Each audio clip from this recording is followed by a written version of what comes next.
هل سمعت بفيتامين صاد؟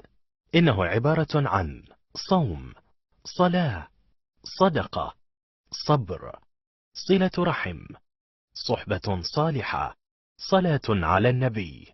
وهو من أهم الفيتامينات التي تغذي الأرواح. اسم الدواء: لا تقلق بعد اليوم. مكوناته: لا إله إلا أنت سبحانك إني كنت من الظالمين.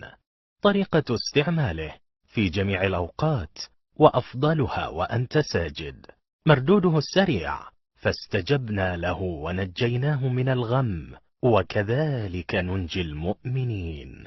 خواصه: يتميز هذا الدواء بخواص مسكنة تبعث في النفس الطمأنينة والراحة، وتطرد الخوف والحزن والقلق والتوتر العصبي، ويدفع عنك سرطان الذنوب وأورام المحرمات وسوء الأخلاق.